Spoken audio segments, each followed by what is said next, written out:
ایک بات ایک دوست نے ایک دفعہ مجھے بھیجی، اس نے بات بڑی مجھے عجیب لگی۔ اس نے کہا کہ ایک شخص کا انتقال ہو گیا، تو وہ جب اس کو دفن کرنے لگے جنازہ پڑھ کے، تو ایک آدمی نے اس کی چارپائی پکڑ لی۔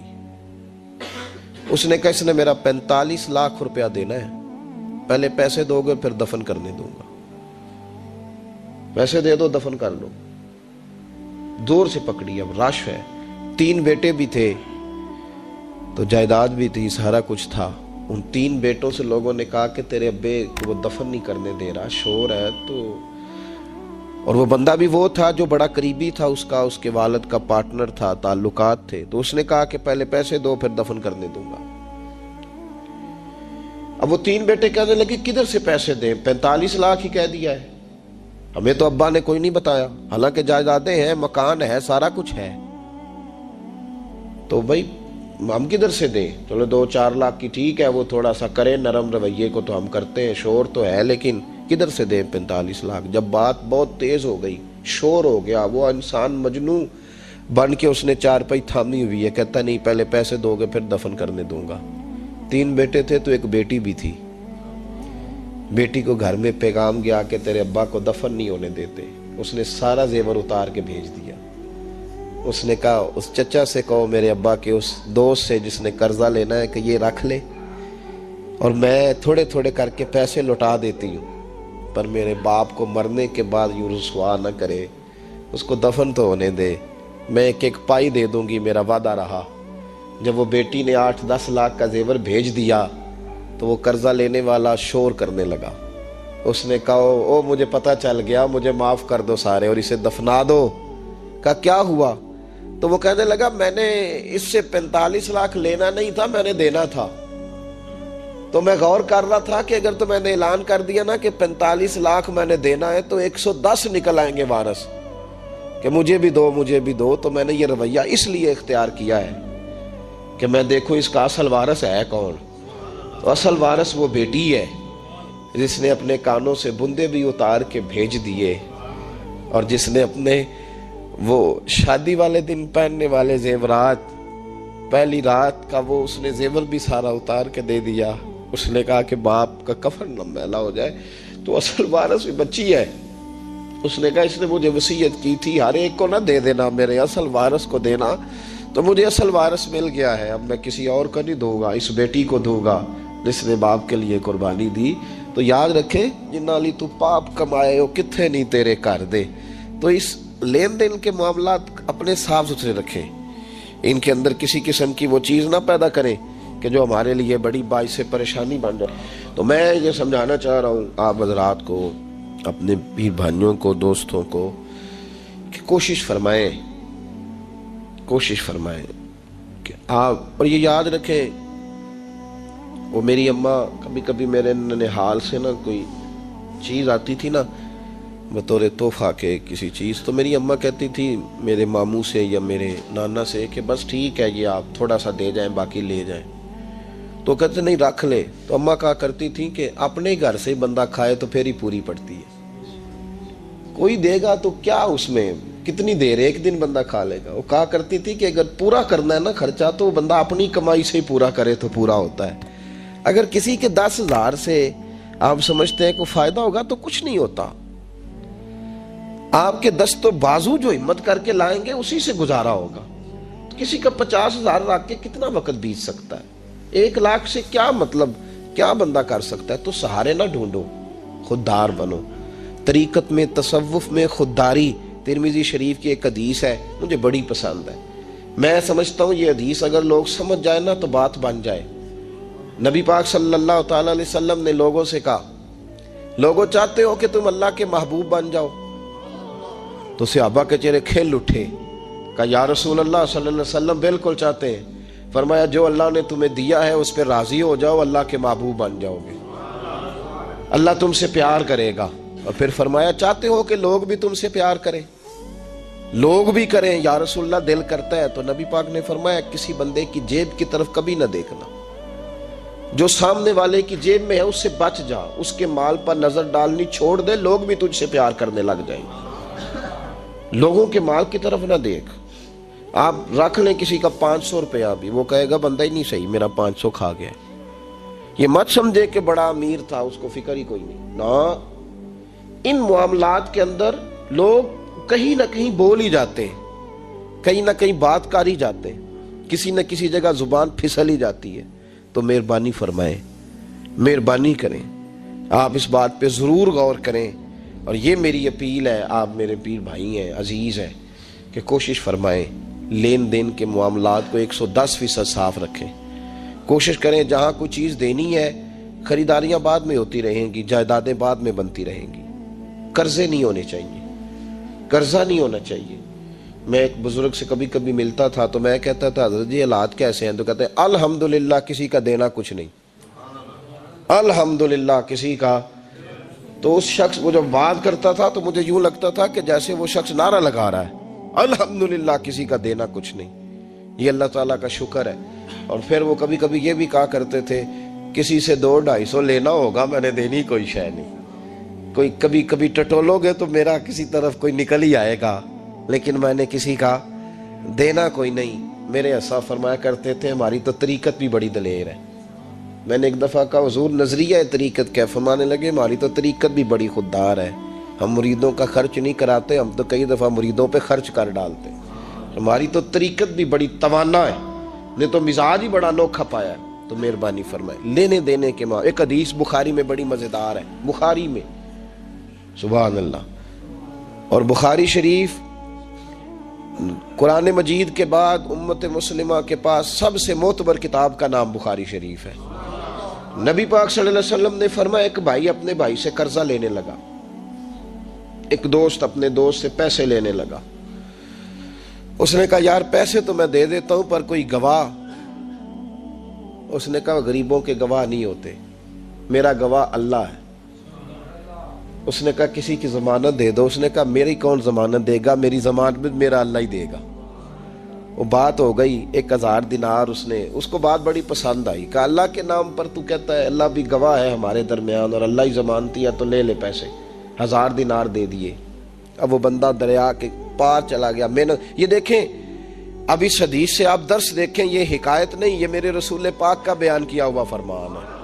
اس کی صداقتوں پہ دیکھیں، اور بخاری کی حدیث کے جملے کتنے حسین ہیں۔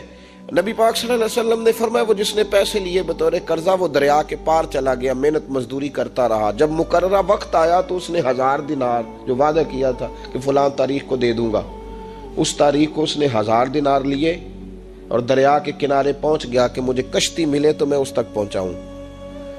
لیکن اس نے اتفاق کہ اس دن کشتی کوئی نہ ملی، بڑا انتظار کیا، کشتی کوئی نہ ملی۔ اس نے ایک لکڑی لی، لکڑی کو اندر سے پھاڑا، موٹی لکڑی ہوتی ہے نا بانس کی طرح، اس کے اندر سوراخ بن جاتا ہے، جگہ بن جاتی ہے۔ اس نے اندر سے اس کی کھدائی کی، اس کے اندر اس نے 1000 دینار رکھا اور ایک رکا رکھا کہ بھائی میں پہنچنا چاہتا تھا لیکن مجھے کشتی نہیں ملی تو میں 1000 دینار رکھ رہا ہوں، جس رب کی ضمانت پر میں نے لیے تھے مجھے امید ہے رب تجھ تک پہنچا دے گا، مجھے امید ہے اللہ پہنچا دے گا تیرے تک، مجھے امید ہے رب پہنچائے گا۔ یہ کہہ کہ اس نے اس کو بند کیا کسی کپڑے کے ساتھ اور بند کر کے دریا میں ڈال دیا۔ اب وہ انتظار کرنے لگا، وہ جو شخص تھا وہ بھی کنارے آیا کہ آج اس کا وعدہ ہے، اس نے آنا ہے۔ دینے والے کو ٹینشن ہوتی ہے تو میرے خیال ہے لینے والے کو بھی بہت زیادہ ہی ہوتی ہے کہ آج لینے۔ وہ آ گیا کنارے پہ کہ آج پیسے آنے، لیکن کوئی شے نہ آئی۔ ایک لکڑی بہتی ہوئی آئی تو اس نے اٹھائی لکڑی کا، چلو پیسے نہیں ملے تو ایندھن تو ملا ہے نا، گھر جا کے لکڑی جلا کے روٹی تو پکائیں گے نا۔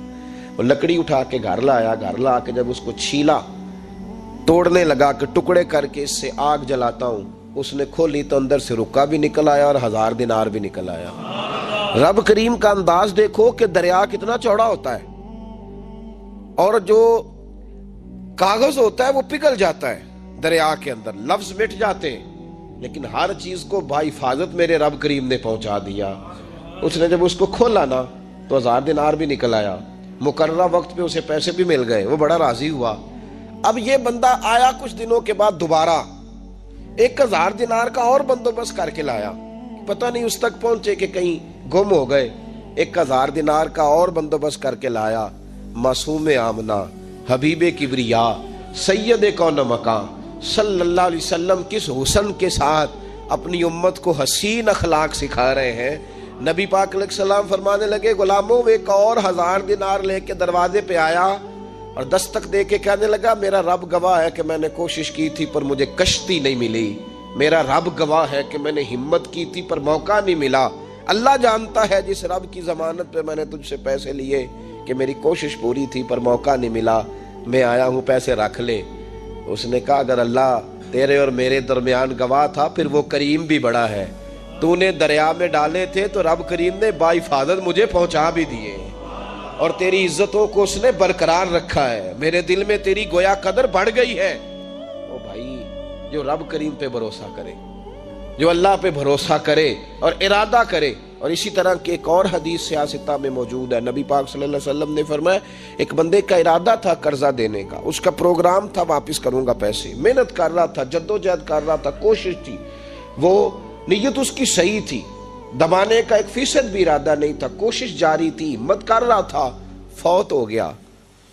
یا رسول اللہ اب کیا بنے گا؟ اگر صوفیاء اس حدیث پہ وجد کرتے ہیں، وجد آتا ہے ان لفظوں پہ، اب کیا بنے گا؟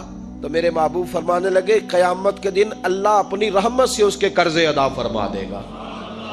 دیکھو اتنا بھی کوئی خوش نصیب ہے جس کی اللہ قرضے ادا کرے، اتنا بھی کوئی خوش قسمت ہے رب جس کے قرضے دے، اللہ کہے مجھ سے لے لے چل یار رہنے دے۔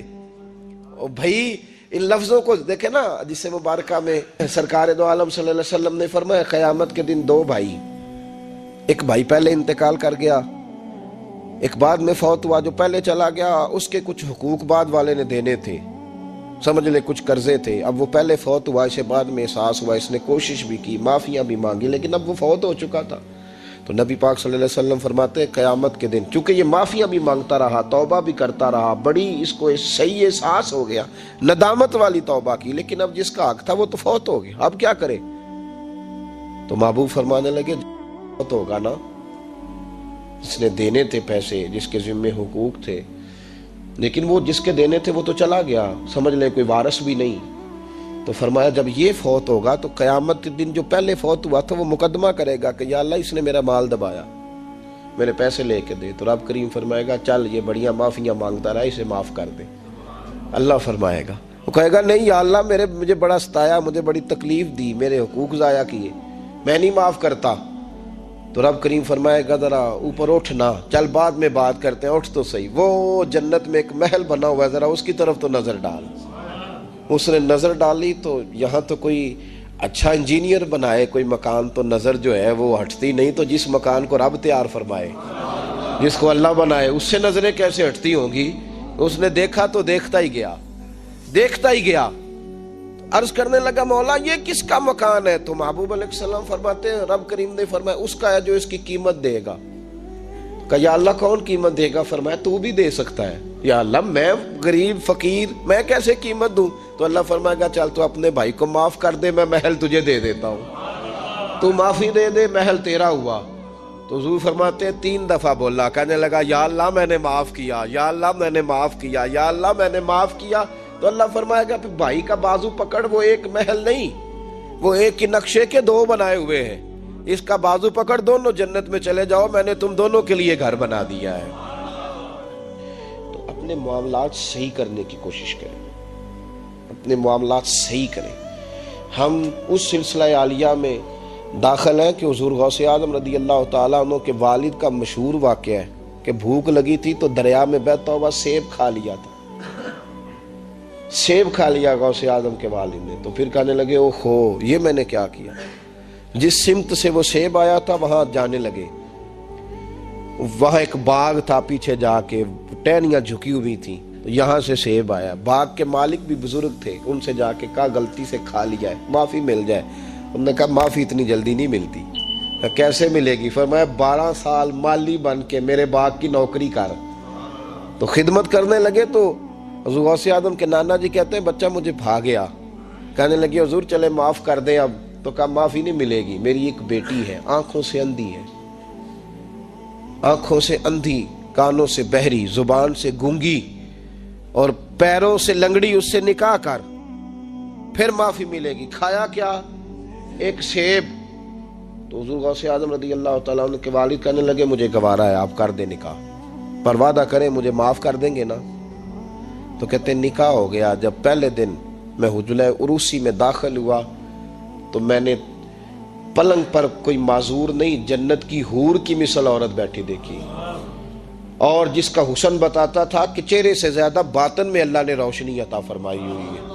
فرماتے ہیں میں نے اس کے قریب جا کر تو کون ہے؟ مجھے تو کچھ اور بتایا گیا تھا۔ فرمایا تجھے بتایا گیا تھا کہ آنکھوں سے اندھی ہے، اس لیے کہ کبھی غیر محرم کا چہرہ دیکھا ہی نہیں، کانوں سے اس لیے بہری ہے کہ کبھی غلط بات سنی نہیں، کسی غلط کے پاس بیٹھی نہیں، اور زبان سے اس لیے کہ گنگی ہے کہ غلط جملہ کبھی نہیں نکلا، یا اللہ کا قرآن نکلا ہے یا محمد عربی کا درود و سلام نکلا ہے، غلط جملہ نہیں نکلا۔ اور ٹانگوں سے اس لیے لنگڑی ہے، کسے اپنے باپ کے گھر کا رستہ تو آتا ہے، سوائے اس کے گلی کا اور کوئی موڑ نہیں جانتی، اس نے پاکیزگی سے وقت گزارا۔ حضور غوث اعظم کے والد کہتے ہیں میں اپنے لین دین کے معاملات سیدھے کرنے گیا تو سادات کے گھر کی حور مجھے ملی، اور جب میں اس حور سے ملا تو پھر رب نے مجھے عبد القادر جیلانی جیسا بیٹا عطا فرمایا، غوث پاک جیسا بیٹا دیا۔ تو گئے تو معاملات سیدھے کرنے تھے، تو اللہ نے ولایت کے امام کا باپ بنا دیا۔ تو مہربانی فرمائے اپنے معاملات میں توانائی پیدا کریں۔ کچھ لوگ ایسے ہوتے ہیں جن کا مال مثل مملکت کے ہوتا ہے۔ اعلیٰ حضرت رحمۃ اللہ علیہ نے پیر کے حقوق میں یہ لکھا ہے کہ اس کے مرید کا مال اسی طرح ہے جس طرح اس کا اپنا ہے، لیکن ساتھ اشارہ بھی دے دیا ہے کہ چاہیے یہی کہ وہ بھی احتیاط ہی کرے، وہ بھی احتیاط ہی کرے، پرہیز ہی کرے، کوشش کرے۔ اور آپ فرماتے ہیں چونکہ باپ کی حیثیت رکھتا ہے تو ضروری تو نہیں نا باپ بیٹے کی کمائی کھائے، کبھی کبھی بیٹے بھی باپ کی کھا ہی لیتے ہیں، اس طرف بھی توجہ کر لے، کوئی حرج نہیں۔ اپنے معاملات کو صحیح رکھے، لینے دینے کے معاملات کے اندر کبھی کمی نہ لائے۔ یہ چیز اگر پیدا ہو جاتی ہے نا تو آپ یقین کریں کہ وقار ہی تو انسان کے پاس ہوتا ہے، وہ ضائع ہو جاتا ہے تو نقصان ہوتا ہے۔ تھوڑے میں وقت گزاریں، بڑی مزیدار زندگی ہوتی ہے انسان کی۔ یہ زندگی میں انسان کے پاس وقار اپنا ہوتا ہے، وہ زندگی بڑی حسین ہوتی ہے، بڑی مزیدار ہوتی ہے۔ ہماری مسجد میں ایک شخص آئے، کچھ دن انہوں نے وقت گزارا تو مجھے بعد میں کہنے تہاڈی مسجد سے سکون بڑا ہے، کھپ کوئی نہیں، لڑائی کوئی نہیں، کوئی کسی قسم کا میں نے وہ نہیں دیکھا۔ آپ یقین کریں یہاں 4 اساتذہ کام کرتے ہیں اور کئی سالوں سے کرتے ہیں، ہم نے کبھی استادوں کی لڑائی بھی نہیں ہونے دی، ورنہ مدرسوں میں جھگڑے چلتے ہیں۔ مجھے کہنے لگے جی یہاں لڑائی کوئی نہیں۔ میں کہ اس واسطے کسی کو مالدار بندہ چیئرمین ہی نہیں بنایا کہ جو کہے کہ یہ کیسے ہو گیا، یہ کھانسے کیوں ہیں، یہ اٹھے کیوں ہیں، یہ بیٹھے کیوں ہیں۔ یہاں اللہ نے حسن اس لیے دیا ہے کہ الحمدللہ یہ ایک کونا تو ضرور ہے لیکن اللہ نے بڑا سکون عطا فرمایا ہوا ہے۔ تو یہ اس وقت ہوتا ہے جب آپ کسی سے کچھ لیتے ہیں تو پھر آپ کو اس کے نخرے بھی برداشت کرنے پڑتے ہیں، پھر آپ کو دیکھنا بھی پڑتا ہے، اس کے آنے پہ کھڑے بھی ہونا پڑتا ہے۔ اس لیے لین دین کے معاملات کو 110% صحیح رکھیں۔ یہ میری وصیت نہیں آپ حضرات کو، اس کو میرا حکم سمجھیں، حکم سمجھیں اس کو۔ اور آپ قطعی طور پہ میری پیر بھائیوں سے گزارش ہے کہ لین دین کے معاملات کو چھوڑ دیں سارا کچھ۔ اللہ بڑا کریم ہے، ایک کمرے میں بھی انسان کی زندگی بیت سکتی ہے، لیکن لین دین کے معاملات میں 110% اپنے آپ کو صاف رکھیں، اور اپنی وصیت کو ہمیشہ اس میں سستی نہیں کریں، لکھ کے رکھیں کہ کسی کا کیا دینا ہے، موٹے حرفوں کے ساتھ، اور 3 جگہ اس کو لکھ کے رکھیں کہ میں فلاں آدمی کا میرے پاس یہ ہے، اس کو ضرور سنبھال کے رکھیں، تاکہ کسی جگہ بھی اگر اللہ تبارک و تعالیٰ فضل کرے کوئی ایسا موقع آتا ہے